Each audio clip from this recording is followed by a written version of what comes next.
Welcome to the Far and Beyond podcast, hosted by the Contracts and Fiscal Law Department at the Judge Advocate General's Legal Center and School, the podcast where we navigate the ever-shifting landscape of federal procurement and fiscal law. I'm Major Ellie Sewell. And I'm Major Jason Floyd, and together we are your co-hosts. Today, we're actually diving into a super fun topic, Ellie. We're going to talk about something that touches almost every procurement we see, and that's the Small Business Administration. So the story we're going to tell is its unique and sometimes friction-filled relationship with the Department of War. And it's a perfect time to talk about this, Jason, because with the fiscal year 2025 and the 2026 NDAA provisions swirling and major legal shifts in the 8A program, understanding how we got here is the only way to understand also where we're going. What's 8A? Never heard of her. We'll talk about 8A.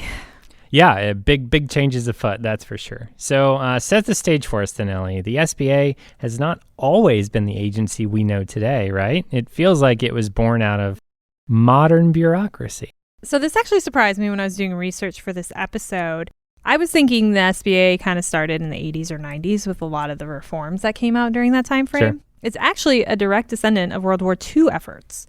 So before the SBA, there was the Reconstruction Finance Corporation, RFC, the RFC, created by President Hoover in 1932 to deal with the Depression. But during the war, Congress realized that small producers were getting crushed by war-induced material shortages and couldn't get defense contracts. So the Department of War was actually the original reason for small business advocacy? Actually, yes. Wow. So in 1942, Congress created the Smaller War Plants Corporation, SWPC, specifically to help small firms assist with defense production. It could actually loan money to entrepreneurs and advocate for them directly to federal agencies. After the war, we had the Small Defense Plants Administration, SDPA, during the Korean War, which works similarly with the RFC. It's funny how so much of our history is tied to war. It really is. So what happened later? Did President Eisenhower step in? Yes, so 1953 was the big year. Eisenhower signed the Small Business Act, creating the SBA to aid, counsel, assist, and protect the interests of small businesses to preserve free, competitive enterprise. Most importantly for us, it charged the SBA with ensuring small businesses get a fair proportion of government contracts. It's hard to think that this is actually over 75 years old now. Golly. I know. Man, 1990 will always be like a decade ago. Yes. Yeah. So fair proportion, you said, right? That's the phrase that launched 1,000 protests. Does the SBA actually lend money directly to those businesses like the old wartime agencies did? No, so not anymore. With the exception of disaster loans, the SBA stopped most direct lending in the late 80s and 90s because the subsidy rate was way too high. Now they mostly guarantee loans issued by banks like the 7A or 504 programs to share the risk. Ah, gotcha. So what about our world, though, right? Department of War Contracting. How did we go from just advocating for those businesses to the percentage goals that we have nowadays? So this was a slow evolution. So in 1978, Congress required agency heads to set goals in consultation with the SBA. Then the 1988 Business Opportunity Development Reform Act set the first government-wide goal of 20% for prime contracts, which was later bumped to 23% in 1997.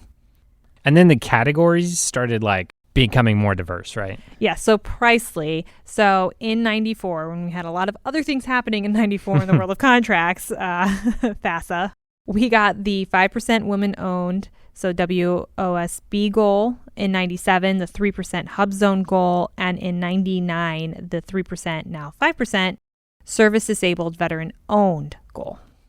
Nice. And that brings us to the present day, right? So thinking back to my time at a contracting brigade and all that scorecard data, the government usually hits the 23% overall goal, but we've historically struggled with a couple of them, right?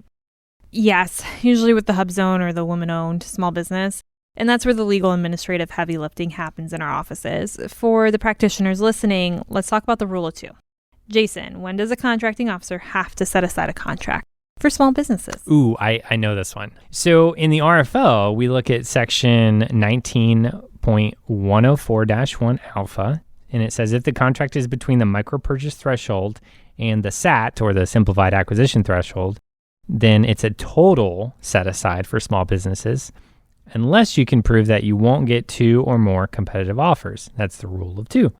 And if it's above the simplified acquisition threshold, you still have to set it aside if there's a reasonable expectation of getting offers from at least 2 responsible small businesses at fair market prices. So, and it used to be that before you do a general small business set aside for large acquisitions, you must first consider social economic programs. However, in the RFO, that section has been deleted. Crazy, right? Yeah. So now you still have to look at the general guidance in 19.101 for when you should be looking at the socioeconomic programs. Nice. Okay. So speaking of, right, where our topic is 8A, things have gotten a little spicy lately, right? Spicy is an understatement. The 8A program is unique because the SBA actually contracts with us and then subcontracts to the participant. But the Ultima Services Corp versus USDA ruling in 2023 changed everything. All right, so the presumption of social disadvantage, right? For years, certain groups were presumed disadvantaged, and now all those applicants and many of the current participants have to submit a personal narrative to prove that social disadvantage. Am I right? Yes, and in early 2026, the current SBA administrator ordered a full-scale audit and suspended over 1,000 firms for failing to provide financial documents.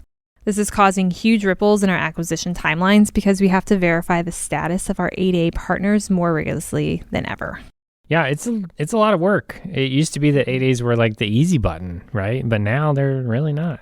Yeah, it's been more of a headache, I think. Yeah. And then I don't really know too much about this, but tell me about the Mentor Protege program. Ooh, I did a lot of these. So this one has come with its own issues, but the SBA Mentor Protege program is a government-wide and focuses on helping small businesses get prime contracts through joint ventures.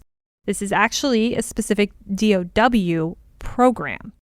The DOW program is agency-specific and focuses on subcontracts and suppliers. And the incentives between the two different agencies seem different, right? In the DOW program, we can actually reimburse mentors, if I understand it right, for certain costs, and then maybe even give them credit towards subcontracting goals at like a multiplier, a 2x, 3x. That's a pretty big tool for our large primes who are trying to hit those difficult subcontracting targets. Mm-hmm. We should also mention the gatekeepers our attorneys work with every day, the PCRs and the OSDBUs. So PCRs are the procurement center representatives, and those are SBA employees stationed at major buying activities. They have the power to appeal a KO's decision not to set something aside. And if a PCR recommends a set aside and the KO rejects it, they have to document the rationale. And the SBA can take that all the way to the HCA, or the head of the contracting activity, or even the secretary. And within the Department of War, we have the Office of Small Business Programs, which is our version of the SDBU, required by the Small Business Act. They aren't just there for policy. They help firms with prompt and accelerated payments. I remember prompt and accelerated payments being a big thing from the fiscal year 20 NDAA. Now, the agencies have a goal of paying small business primes and even large primes that subcontract to small businesses within like 15 days of a proper invoice, which is a big difference, right? To both us and them, right? That's a lot of work to do within the 15 days to make sure it's a proper invoice. But it's also important for them because cash flow is mission critical for smaller vendors. It is. So before we wrap up, we have to talk about the Revolutionary Fire overhaul real quick and the fiscal 2026 NDAA reforms. Oh, does that mean we get to talk about the RFO's Part 19 in another episode? Yes, we will be following up all of this with the newest updates to FAR Part 19. Fantastic. There's been several. Yeah, I hear there's a ton.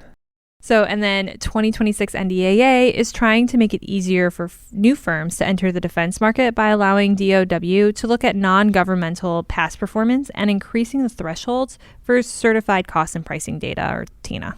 Yeah, it's all about this like move fast and break thing mentality. Right? Yes. So from the smaller war plans corporation in 1942 to the AI-driven cybersecurity pilot programs in 2026, the SBA's mission has remained remarkably consistent, ensuring that the small guys can survive and thrive in a market dominated by the giants. This has been a fantastic 10 minutes of pure history and regulation. Ellie, any final words? Just remember, the SBA isn't just a separate agency. They are part of our acquisition team. Whether it's a certificate of competency, review, or a size protest, knowing the SBA rules is as important as knowing the DFARS or FAR. Well put. Thank you for joining us today in this episode of Far and Beyond. Please make sure to follow us and subscribe on your favorite podcast platform. We love to hear from our listeners. Please continue to reach out to us on Facebook and LinkedIn. The information can be found in the show notes from today's episode. The views expressed today are those of the presenters, not that of the Judge Advocate General Corps, the Department of the Army, Department of the Air Force, or the Department of War.